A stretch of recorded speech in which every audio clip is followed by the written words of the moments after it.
Llum wara diversi xhur ta' ħidma smajna bl-aħbar li l-Kummissjoni Ewropea talbet l-Awtorità Bankarja Ewropea biex tinvestiga il-Pilatus Bank, il-liċenzja li għad għandu kif ukoll il-mod ta' kif imxiet l-MFSA fir-rigward ta' Pilatus Bank. Naturalment, jina l-ewwel ma bdejt ma kienx l-istituzzjonijiet Ewropej, ma kienux l-istituzzjonijiet Ewropej, ma kienet il-Malta Financial Services li tlibtilha u tlabta biex taġixxi, biex tara li dan il-bank ma jaqpax ikollu liċenzja, biex tara li tagħmel dan kemm jista' jkun malajr għaliex inkella jista' jkun li qed isir ħsara kbira lis-settur finanzjarju tagħna.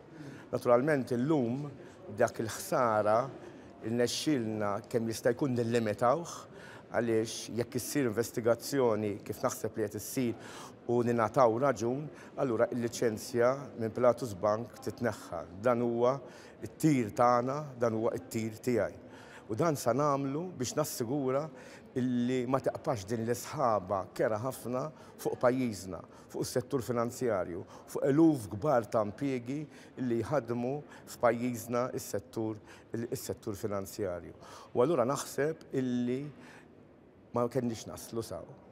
Kieku l-MFSA aġixxiet, kieku l-Gvern aġixxa, kieku l-Ministru tal-Finanzi li taħt ir-responsabilità tiegħu ta' kemm l-MFSA kif ukoll l-FIU kieku ma kenniex naslu biex nużaw l-istituzzjonijiet Ewropej.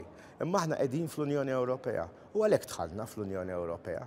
Aħna ridna li nidħlu fl-Unjoni Ewropea biex meta l-Gvern jonqos li jaġixxi f'affarijiet daqstant gravi, aħna l-inqas inkunu nistgħu nserħu rasna, il-poplu Malti jkun jista' jserraħ rasu li l-affarijiet f'pajjiżna jibqgħu jsiru b'mod tajjeb u ma jibqgħux isiru b'mod ħażin.